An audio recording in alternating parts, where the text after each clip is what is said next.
उत्तराखंड खेल यूनिवर्सिटी के विधेयक को राजभवन ने दी मंजूरी। 28 जनवरी को पीएम मोदी करेंगे यूनिवर्सिटी का शिलान्यास। खेल मंत्री रेखा आर्या ने जताया राज्यपाल और सीएम का आभार।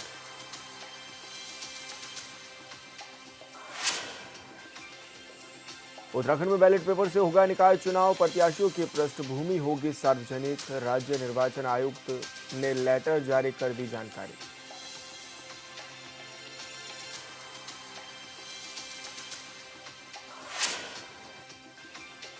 स्वास्थ्य मंत्री धन सिंह रावत ने देहरादून वासियों को दी बड़ी सौगात। मेवाला में 30 बेड के सामुदायिक स्वास्थ्य केंद्र का किया शिलान्यास। करीब 8.5 करोड़ रुपए की लागत से होगा निर्माण।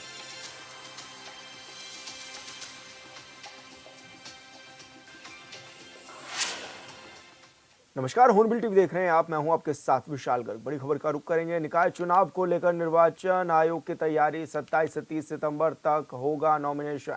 सुबह 10 बजे से 5 बजे तक नॉमिनेशन। 31 दिसंबर और 1 जनवरी को नामांकन पत्रों की जांच। 2 जनवरी को सुबह 10 बजे से शाम 4 बजे तक नाम वापसी की भी होगी प्रक्रिया।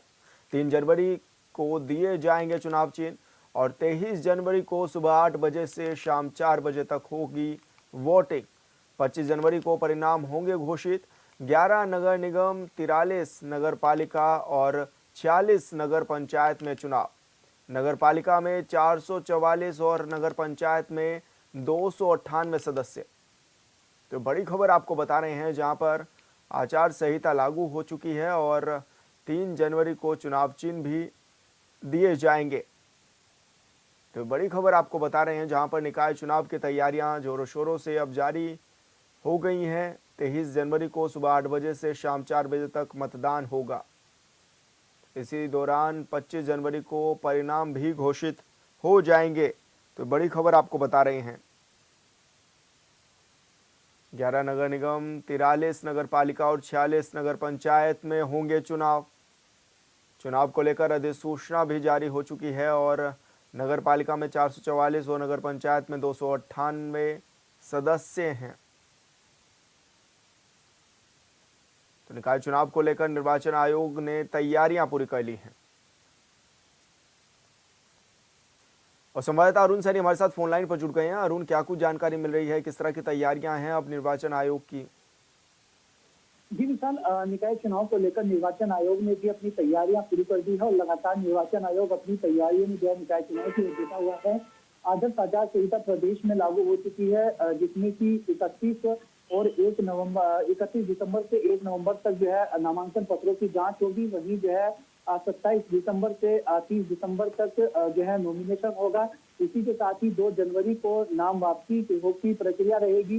3 जनवरी को चुनाव चिन्ह दिए जाएंगे और 23 जनवरी को मतदान होगा। 25 जनवरी को परिणाम घोषित होंगे। इस तरीके से जो है चुनाव आयोग भी लगातार अपनी तैयारी में जुटा हुआ है। इसी के साथ ही बात की जाए तो इस बार जो है 30,63,143 मतदाता अपने मत का प्रयोग करेंगे और 2018 की अगर बात की जाए तो 2018 में जो है ये संख्या 25,36,408 मतदाता थे। तो ऐसे में इस बार मतदाता भी बढ़े हैं, जिसमें कि महिला मतदाता 14,82,809 महिला मतदाता हैं और पुरुष मतदाता 16 लाख के करीब है और वहीं 550 के लगभग जो है वो अन्य मतदाता है। तो इस तरीके से जो है पूरी तैयारी की जा रही है। इसी के साथ साथ ही 2,500 वाहन जो है वो ड्यूटी में रहेंगे और 30,000 कुल मानव संसाधन भी जो है इसमें जो पूरा चुनाव होगा उसमें ड्यूटी पर तैनात रहेंगे। इसी के साथ साथ ही एक जिला प्रशासन का अधिकारी, एक आबकारी विभाग का अधिकारी और एक पुलिस प्रशासन का अधिकारी भी जो है बड़ा अधिकारी वो इसमें मौजूद रहेगा। इसी के साथ साथ ही महिलाओं की सुविधा के लिए पिंक बूथ भी जो है वो बनाए गए हैं।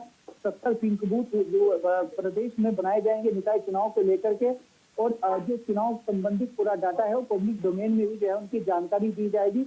और अगर किसी कैंडिडेट का आपराधिक इतिहास है तो वो प्रचार के दौरान जो है वो जानकारी पहले ही देनी होगी। तो इस तरीके से जो है पूरी तैयारी अब निर्वाचन आयोग अपनी करता हुआ दिखाई दे रहा है और ऐसे में चुनाव भी होना है। वहीं राजनीतिक दल भी अपनी तैयारियों में जो है चुनाव को लेकर जुटे हुए हैं। तो अरुण, ऐसे में क्या माना जाए, क्योंकि बैलेट पेपर से चुनाव होने हैं और क्या माना जा रहा है, किस तरह की इसको लेकर के तैयारियां भी हैं, अधिकारी कितने तैनात भी किए जाएंगे इस दौरान? जी विशाल, बिल्कुल देखिए, बैलेट पेपर पर चुनाव हो रहा है। स्थानीय निकाय चुनाव बैलेट पेपर पर होते हैं, तो ऐसे में इसको लेकर अतिरिक्त फोर्स की तैनाती भी जो है वो की जाएगी, अधिकारियों की तैनाती जो है वो लगा की जाएगी और इसी के साथ ही जिस तरीके से इसी को देखते हुए ही 30,000 कुल मानव संसाधन जो है ड्यूटी में लगाए गए हैं। तो ऐसे में इसको लेकर पूरी तैयारियां की जा रही है ताकि किसी प्रकार की कोई दिक्कत परेशानी का सामना न हो। सुरक्षा व्यवस्था भी पूर्ण रूप से हो सके। सुरक्षा व्यवस्था की भी, क्योंकि स्थानीय निकाय चुनाव में कई बार हंगामा भी देखने को मिलता है, कई बार इस तरीके से जो है उपद्रव भी होता है, तो उसको भी कंट्रोल में करने के लिए फोर्स लगाई गई है। तमाम तैयारियां जो है लगातार निर्वाचन आयोग की चल रही है और अभी अब जो है 23 जनवरी को मतदान होगा, तब तक और किसी तैयारियां जो निर्वाचन आयोग करता है तमाम चीजें देखने वाली होंगी। बिल्कुल अरुण, बहुत शुक्रिया आपका तमाम जानकारी साझा करने के लिए। और बड़ी खबर का रुख करेंगे। उत्तराखंड खेल यूनिवर्सिटी के विधेयक को राजभवन ने दी मंजूरी। 28 जनवरी को पीएम मोदी करेंगे यूनिवर्सिटी का शिलान्यास। नेशनल गेम्स के उद्घाटन के दौरान पीएम मोदी करेंगे शिलान्यास। खेल मंत्री रेखा आर्या ने जताया राज्यपाल और सीएम का आभार। अब खेल की दिशा में आगे बढ़ेगा प्रदेश। तो बड़ी खबर आपको बता रहे हैं, जहां पर राजभवन से खेल यूनिवर्सिटी को मंजूरी मिल गई है और नेशनल गेम्स के दौरान प्रधानमंत्री नरेंद्र मोदी इसका शिलान्यास भी करेंगे। और खेल मंत्री ने इसको लेकर आभार भी जताया है राज्यपाल का और सीएम का। तो बड़ी खबर आपको बता रहे हैं, जहां पर अब खेल की दिशा में आगे बढ़ेगा प्रदेश का युवा। और संवाददाता योगेश आर्या हमारे साथ फोन लाइन पर जुड़ गए हैं। योगेश, क्या कुछ जानकारी मिल रही है, किस तरह की तैयारियां हैं खेल यूनिवर्सिटी को लेकर? देखिए विशाल, बिल्कुल बता दूं कि प्रदेश में खेल विश्वविद्यालय की स्थापना का रास्ता जो है वो बिल्कुल साफ हो गया है। राजभवन ने सोमवार को खेल विश्वविद्यालय संशोधित अध्यादेश पर मोहर लगा दी है और खेल मंत्री रेखा आर्य ने इसको लेकर के राज्यपाल गुरमीत सिंह और मुख्यमंत्री पुष्कर सिंह धामी का आभार भी जताया है। देखिए, उन्होंने कहा है कि खेल विश्वविद्यालय बनने से प्रदेश के युवाओं को इसका काफी लाभ मिलेगा और साथ ही स्पोर्ट्स साइंस की दिशा में एक नया आयाम जुड़ेगा। साथ ही साथ जो युवा प्रदेश के हैं, युवा खिलाड़ी भविष्य ढूंढते हैं अपना जो खेल में, और वो उनके लिए बेहतर यूनिवर्सिटी साबित होगी। और साथ ही साथ इसका जो संशोधित अध्यादेश हाल ही में कैबिनेट द्वारा राज्यपाल को भेजा गया था, उसके चलते जो है इसको मंजूरी मिली है। और इतना ही नहीं है, देखिए अभी 38वीं राष्ट्रीय खेल होने हैं, उनका उद्घाटन जो है पीएम मोदी जो है वो आएंगे करेंगे। और साथ ही साथ ये बताया जा रहा है कि खेल विश्वविद्यालय का शिलान्यास भी उस दौरान जो है उनके द्वारा किया जाएगा। और खेल मंत्री ने इस उपलब्धि को लेकर पुष्कर सिंह धामी और जो है राज्यपाल का आभार जताया। तो देखिए, जो युवा हैं जो अपना खेल में भविष्य ढूंढते हैं और उनको लगता है कि जब खेल में अन्य प्रदेशों में उनको जाना पड़ता है, वहां पर उनको अपनी मेहनत दिखानी पड़ती है और वहां से परिश्रम काफी करना पड़ता है, तो अब उसके लिए अब उन्हें बाहर जाने की आवश्यकता नहीं होगी। खुद अपने प्रदेश में उनके लिए एक विश्वविद्यालय बनना जा रहा है, जिससे उनके जो सपने हैं वो साकार होंगे। तो निश्चित तौर पर इसका फायदा जो है जो खेल के क्षेत्र में युवा खिलाड़ी है उनको मिलेगा। जी, तो योगेश, इस दौरान प्रधानमंत्री नरेंद्र मोदी इसका शिलान्यास भी करेंगे यूनिवर्सिटी का, तो उसको लेकर के अभी से किस तरह के कार्यक्रम देखे जा रहे हैं, किस तरह के कार्यक्रम होंगे, किस तरह की व्यवस्थाएं होंगी?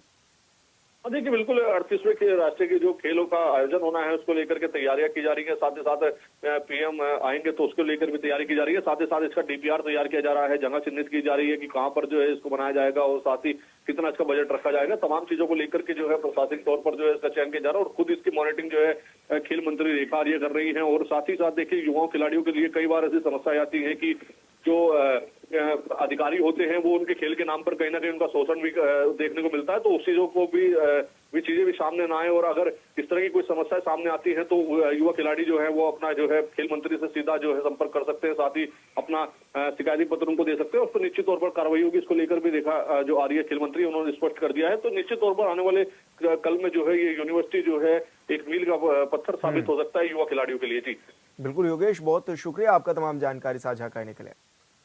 राज्य निर्वाचन आयुक्त ने अवगत कराया है कि नगर स्थानीय निकाय सामान्य निर्वाचन 2024 के लिए मतदान प्रक्रिया बैलेट पेपर के माध्यम से कराई जाएगी। साथ ही प्रत्याशियों की पृष्ठभूमि सार्वजनिक भी की जाएगी। राज्य निर्वाचन आयुक्त श्री सुशील कुमार ने सोमवार को राज्य निर्वाचन आयोग मुख्यालय में नगर स्थानीय निकाय सामान्य निर्वाचन 2024 के संबंध में प्रेस कॉन्फ्रेंस की। राज्य निर्वाचन आयुक्त ने उत्तराखंड राज्य के 11 नगर निगम, 43 नगर पालिका परिषद और 46 नगर पंचायतों के सामान्य निर्वाचन 2024 हेतु निर्धारित कार्यक्रम जारी किया है।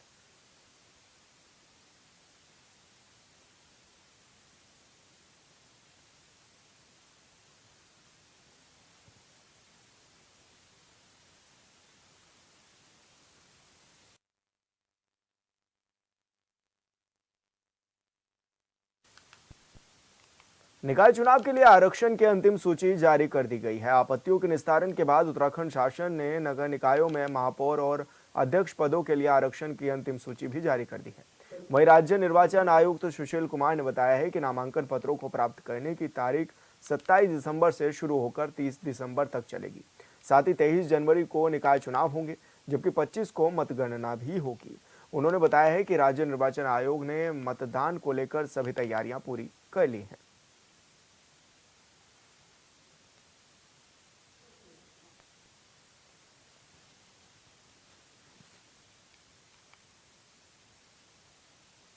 बीजेपी ने निकाय चुनाव की घोषणा का स्वागत करते हुए निकाय चुनाव में भारी बहुमत से जीत का दावा किया है। बीजेपी प्रदेश अध्यक्ष महेंद्र भट्ट ने निकाय चुनाव की अधिसूचना जारी होने पर कहा है कि पहली बार निकायों का आरक्षण तय करने में जन भावनाओं का ख्याल रखा गया है। तमाम आपत्तियों पर पूरा विचार किया गया और विस्तृत सुनवाई के बाद आरक्षण फाइनल किया गया है। उन्होंने कहा है कि पार्टी ने प्रत्याशी चयन की प्रक्रिया काफी पहले ही शुरू कर दी थी। इसके बाद मंगलवार से पर्यवेक्षकों की रिपोर्ट पर विस्तृत विचार विमर्श किया जाएगा। उनका कहना है कि पार्टी की निकाय चुनाव को लेकर रणनीति तैयार है और तारीखों के ऐलान के बाद अब उसे धरातल पर उतारा जाएगा।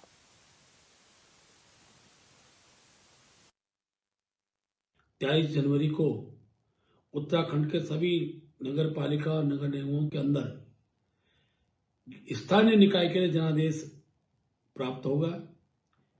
और मैं कह सकता हूं कि पहली बार का अनुभव है कि जब नगर विकास द्वारा आपत्तियां मांगी गई रिजर्वेशन के बाद, तो जन भावना का कद्र किया गया। आपत्तियों का निस्तारण सुनवाई के बाद हुआ। लगभग 39 नगर निगम, नगर पालिका, पंचायत मिलाकर 39 स्थल थे, जिनमें सुनवाई के बाद एक पुनः रिजर्वेशन तय हुआ है। हम इसका स्वागत करते हैं और 25 तारीख को उत्तराखंड के भारतीय जनता पार्टी सभी नगर निगमों में अपना परचम लहराएगी, ऐसा विश्वास पूर्वक मैं कह सकता हूं। राज्य के स्वास्थ्य मंत्री डॉक्टर धन सिंह रावत ने देहरादून वासियों को बड़ी सौगात दी है। स्वास्थ्य मंत्री ने देहरादून के मेहुवाला में 30 बेड के सामुदायिक स्वास्थ्य केंद्र का शिलान्यास किया है। बता दें कि सामुदायिक स्वास्थ्य केंद्र का करीब 8.5 करोड़ रुपए की लागत से निर्माण होगा। वहीं इस मौके पर स्वास्थ्य मंत्री डॉक्टर धन सिंह रावत ने कहा है कि अस्पताल में मरीजों के इलाज के लिए डॉक्टरों और स्टाफ की व्यवस्था करने को अधिकारियों को दिशा निर्देश भी दिए गए हैं, जिसमें मरीजों को अब यहीं पर इलाज मिल सकेगा।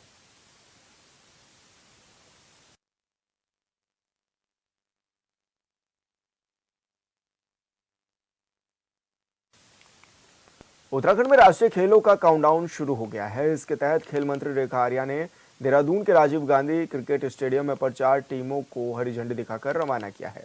इसके साथ ही खेल मंत्री ने सभी 13 जिलों के जिलाधिकारियों और अन्य अधिकारियों के साथ वीडियो कॉन्फ्रेंस कर तैयारियों की समीक्षा भी की है।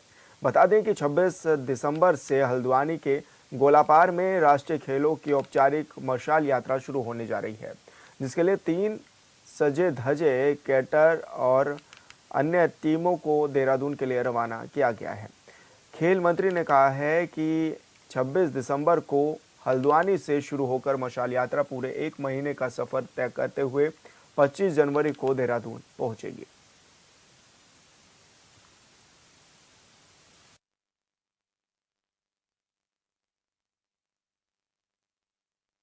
देखिए 26 तारीख से हम लोग हल्द्वानी गोलापार से मशाल यात्रा प्रारंभ करने जा रहे हैं और यह यात्रा माननीय मुख्यमंत्री जी के कमलों से शुरुआत होने जा रही है।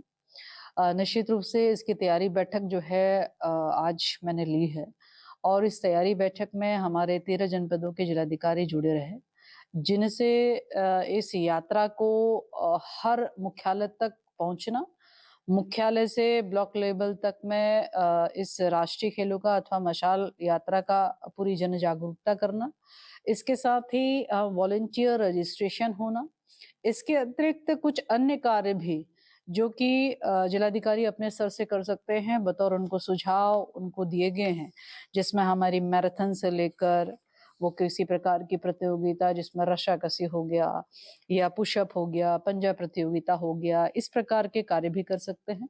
इसके अलावा जनमानस को एकत्रित करते हुए निश्चित रूप से ऐसे किसी फेमस शख्सियत को भी बुला सकते हैं। लोहाघाट के एसडीएम रिंकू बिष्ट का अल्मोड़ा के एसडीएम पद पर तबादला हो गया है। एसडीएम की विदाई के लिए उनके सहकर्मियों, जनप्रतिनिधियों और व्यापारियों ने विदाई समारोह का आयोजन किया। वहीं कार्यक्रम के दौरान सभी लोगों ने एसडीएम रिंकू बिष्ट के 3 साल के कार्यकाल की सराहना की है। सहकर्मियों ने कहा है कि रिंकू बिष्ट ने अंतिम छोर पर बैठे हर गरीब व्यक्ति के लिए काम किया और किसी के साथ भी कोई भेदभाव नहीं किया। इस मौके पर तहसीलदार, कानून गो समेत कई अधिकारी भी मौजूद रहे हैं। अच्छा रहा व्यक्तिगत जीवन में भी जो लोहाघाट था, मतलब मैं यहाँ से मैंने पार्टी में मैसेज किया कि यहाँ पर कोई भी समस्या आई तो हम मैडम के पास गए, चाहे वो व्यापारियों से संबंधित हो या जनमानस से संबंधित हो, तो मैडम ने अपने तो दिखा करके और उसका समाधान करने का प्रयास किया और बहुत ही अच्छी कार्य प्रणाली रही। और लोहाघाट में पूरे समय जब भी रही और यहाँ पर लगा कि हमारा एक अधिकारी ऐसा है जो हमारी बात को सुन सकता है और इन्होंने वास्तव में एक अधिकारी न होकर एक घर के सदस्य की तरह से हम लोगों के साथ व्यवहार किया। और मैं जहाँ भी ये रहें इनके उज्जवल भविष्य की कामना करता हूँ और शुभकामनाएं देता हूँ। शुभकामनाएं देती हूँ। और जैसे कि वो बहुत, सबको पता है लोहाघाट वासियों की, वो बहुत ही, उनकी कार्यशैली बहुत ही सराहनीय थी। उन्होंने हम लगातार जनहित में कार्य किया और जैसे हमारा चंपावत जनपद है जो सीएम सर का जिला है, तो एक टाइम में उनके पास पूरे चंपावत जनपद की जिम्मेदारी थी। उन्होंने बखूबी अपनी जिम्मेदारियों को निभाया, लगातार नियमों से ऊपर उठ के जनहित में कार्य किया। तो मैं मैडम को शुभकामनाएं देती हूँ। क्रिसमस और न्यू ईयर को लेकर दून, मसूरी और आसपास के ट्रैफिक को संभालने के लिए दून पुलिस ने अपनी तैयारियां पूरी कर ली हैं। वहीं एसएसपी अजय सिंह ने बताया है कि सुरक्षा के लिए smart city unit, crane unit और जीपीएस यूनिट को भी लगाया गया है। इसके अलावा शहर में कई जगहों पर बैरियर लगाकर वाहनों की चेकिंग करने के भी निर्देश दिए गए हैं। उन्होंने बताया कि सभी अधिकारियों को अलर्ट मोड पर रहने को भी कहा गया है। साथ ही पर्यटकों से भी अपील की गई है कि नियमों का पालन करें।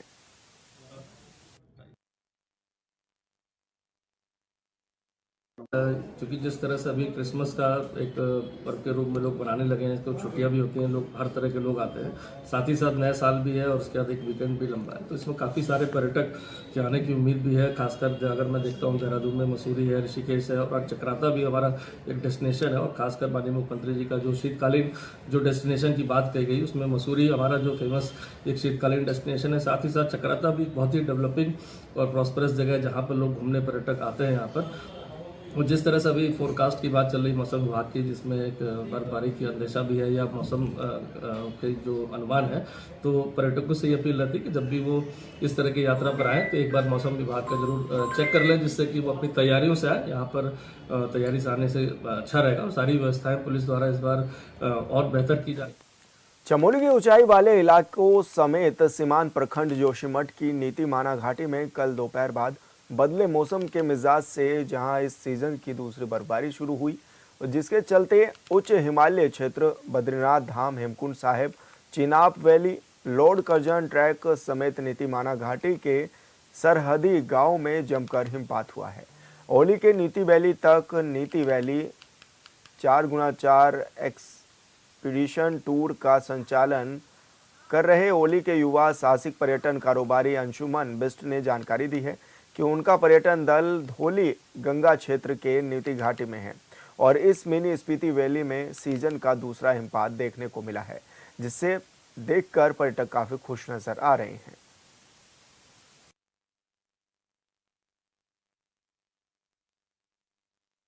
बर्फ यहाँ पर आ गया। रात भर अगर बर्फबारी जारी रहती है तो आधे फीट के आसपास आपको बर्फ आ जाएगा सुबह तक। फिर देखिए पूरा नज़ारा। कल हम लोग जाएंगे टिम्बर सैंड महादेव के दर्शन करने के लिए। फिर देखिए वो वहाँ पर गेस्ट आपके बॉनफायर पे बैठे हैं। कैसा लग रहा है सर आपको नीति वैली में आके? हमें तो बहुत मज़ा आ रहा है। मैं फर्स्ट टाइम एक्सपीरियंस है मेरा स्नो में। हमें तो एकदम एक्सपेक्टेड नहीं था। सडनली स्नोफॉल शुरू हो गई और काफ़ी इतनी तेज़ स्नोफॉल हुई, आप देख सकते हैं पूरा कवर हो गया। और यहाँ की हम आने से पहले वाइल्ड लाइफ भी एक्सप्लोर करी। हमें काफ़ी सारे जानवर दिखे, एनिमल्स दिखे। It was a lot of fun. Andhra Pradesh high court के न्यायाधीश गुहानाथन नरेंद्र को उत्तराखंड हाईकोर्ट के मुख्य न्यायाधीश की जिम्मेदारी दी गई है। राष्ट्रपति की मंजूरी के बाद कानून मंत्रालय की ओर से उनकी नियुक्ति संबंधी आदेश भी जारी किए गए हैं। उन्हें उत्तराखंड हाईकोर्ट का मुख्य न्यायाधीश बनाए जाने की सिफारिश सुप्रीम कोर्ट की कॉलेजियम ने 25 सितंबर 2024 को की थी। न्यायमूर्ति गुहानाथन नरेंद्र को 2 जनवरी 2015 को कर्नाटक उच्च न्यायालय का न्यायाधीश नियुक्त किया गया था। जस्टिस नरेंद्र 30 अक्टूबर 2023 को आंध्र प्रदेश के न्यायाधीश के रूप में नियुक्त हुए थे। तब से वो वहीं पर कार्यरत हैं। अब आंध्र प्रदेश उच्च न्यायालय में सबसे वरिष्ठ न्यायाधीश भी हैं। उच्च न्यायालय के मुख्य न्यायाधीश के रूप में पदोन्नति से पहले उन्होंने कर्नाटक उच्च न्यायालय में भी वकालत की थी। वो अनुभवी न्यायाधीश हैं जिन्हें कर्नाटक और आंध्र प्रदेश के उच्च न्यायालयों के न्यायिक और प्रशासनिक पक्षों का बेहतर अनुभव भी है। 10 अक्टूबर को उत्तराखंड के चीफ जस्टिस रितु बहारी सेवानिवृत्त हो गई थी। उसके बाद वरिष्ठ न्यायालय न्यायमूर्ति मनोज तिवारी ने कार्यवाहक चीफ जस्टिस का दायित्व संभाला हुआ था और अब ग्वानाथन नरेंद्र को चीफ जस्टिस बनाया गया है।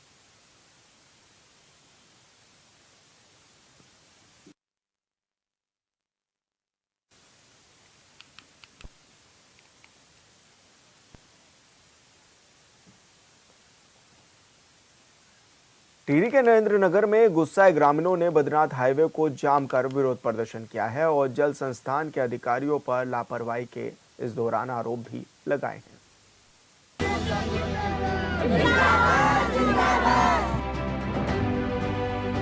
बार बार ऑफिसों के चक्कर काट लिए पानी के लिए। मतलब राष्ट्रीय राजमार्ग को बाधित करना ग्रामीणों की मजबूरी है, तो फिर सवाल है कि विभागीय अधिकारी क्या कार्यालय में सिर्फ बैठने का ही वेतन लेते हैं? और अगर ऐसा नहीं है तो फिर 10 गांव के ग्रामीणों ने विभाग के प्रति भारी आक्रोश क्यों है? क्योंकि 10 गांव के लोगों को बद्रीनाथ हाईवे जाम करना पड़ा है। अगर हम ये लेके चले कि उत्तराखंड जब से अस्तित्व में आया है, उससे पहले और उसके बाद भी आज भी वही समस्या जस की तस बनी है। माँ गंगा हमारे बगल से बह रही है, हमारे पहाड़ों से निकल रही है, पर फिर भी हमारे लोगों को पानी नहीं मिल रहा। पहाड़ का पानी, पहाड़ का जवानी पहाड़ के काम नहीं आ रही है, बहुत ही दुर्भाग्यपूर्ण है। और आज प्रशासन वाले आज हमारे यहाँ पर आए हुए हैं, यदि ये हमको ठोस अल्टीमेटम नहीं देते हैं, एक ठोस अवधि नहीं देते हैं जिसमें हमारे कामों को पूरा किया जाएगा, हर घर जल मिशन के लिए एक टाइम जो है वो नहीं दिया जाएगा अगर हमको, तो और उस टाइम लाइन में अगर काम पूरा नहीं हुआ तो आगे हमको भूख हड़ताल भी करना पड़े तो हम भूख हड़ताल करेंगे, चक्का जाम करेंगे और साथ ही हम पूरे क्षेत्र में महापंचायत ऑर्गेनाइज करेंगे। हम चक्का जाम करने के लिए आतुर होंगे, परंतु अब हम झुकने वाले नहीं, डरने वाले नहीं। तस्वीरें उत्तराखंड के टिहरी जनपद के नरेंद्र नगर की हैं, जहां डोगरी न्याय पंचायत की 10 ग्राम सभाओं के ग्रामीणों ने ऋषिकेश बद्रीनाथ राष्ट्रीय राजमार्ग यानी NH 58 को जाम कर दिया। गुस्साए ग्रामीणों ने जब सड़क को जाम कर दिया और इसकी खबर जल संस्थान और जल निगम के अधिकारियों को लगी तो हाथ पांव फूल गए। आनन फानन में पुलिस बल मौके पर पहुंच गई और ग्रामीणों को समझाने की कोशिश की गई। जो अभी जल निगम कह रहा है कि हम मार्च तक पूरा जो है पानी पहुंचा देंगे और तब तक जो है ये जल निगम अपनी सुचारू रूप से जो है व्यवस्था बना के रखेगा। लेकिन हमने इनसे भी पूछा है पूरा कि आप वो बात यहाँ पर करिएगा जो आप कर सकते हैं, नहीं तो जो आज ये समय सीमा इनको दी जा रही है इसके बाद अगर ये काम नहीं करते हैं तो आज तो ये सांकेतिक था, इसके बाद ये बहुत बड़ा जन आंदोलन के रूप में यहाँ पर जो है ये पानी की समस्या के लिए जो है लोग उतरेंगे। और अभी तो ये गैर राजनीतिक रूप से चल रहा है, अगर ये सरकार चेती नहीं तो यहाँ पर हमारी जो जिस पार्टी से हम लोग बिलोंग कर रहे हैं हमारे तमाम नेता जो है यहाँ पर सड़क में बैठने के लिए मजबूर हो जाएंगे और इसकी जिम्मेवारी पूरी शासन और प्रशासन की होगी। नरेंद्र नगर में 10 गांव के ग्रामीणों के जबरदस्त आंदोलन का रुख भांपते हुए जल निगम और जल संस्थान के अधिकारियों ने ग्रामीणों के साथ लिखित समझौता किया, जिसमें कहा गया है कि देवप्रयाग जल निगम मार्च 2025 तक जल जीवन मिशन के तहत बचे हुए कार्यों को पूरा कर लेगा। जल वितरण प्रणाली शुरू कर दी जाएगी। तब तक जल संस्थान देवप्रयाग मार्च तक पुरानी पंपिंग पेयजल योजना से नियमित जलापूर्ति करेगा। लिखित समझौते के बाद ग्रामीणों ने आंदोलन स्थगित करने का ऐलान किया तो पुलिस और जल निगम के अलावा जल संस्थान के अधिकारियों ने राहत की सांस ली। भागीरथी जो ये बिलंगम नदी है वहाँ से पानी शुरू हो रहा है। इंटेक वेल अभी तक जो है अक्टूबर तक पानी में जलमग्न था नदी के पानी में। उसके बाद जैसे अक्टूबर में पानी का लेवल नीचे हुआ उसके बाद हमने वहाँ पर काम शुरू कर दिया है। राइजिंग मेन हमारी ऑलमोस्ट कंप्लीट है। टॉप CWR भी बना हुआ है चमराड़ा देवी में और WTP का वाटर ट्रीटमेंट प्लांट है जो उसमें भी हमारा 80% काम पूरा हो चुका है। हम पूरा प्रयास करेंगे, संबंधित ठेकेदार को निर्देशित किया गया है कि जल्दी से जल्दी जो है इसमें कार्य और प्रगति लाएं कार्य करने में, और शीघ्र जलापूर्ति हो सके। होता तब तक के लिए व्यवस्था क्या है, क्योंकि पानी तो बहुत तब तक की व्यवस्था जल संस्थान, अभी जलापूर्ति जल संस्थान नहीं करता है, उत्तराखंड जल संस्थान आपूर्ति करता भी है। और फिलहाल इस बुलेटिन में इतना ही। आप देखते रहिए हॉर्नबिल टीवी। नमस्कार।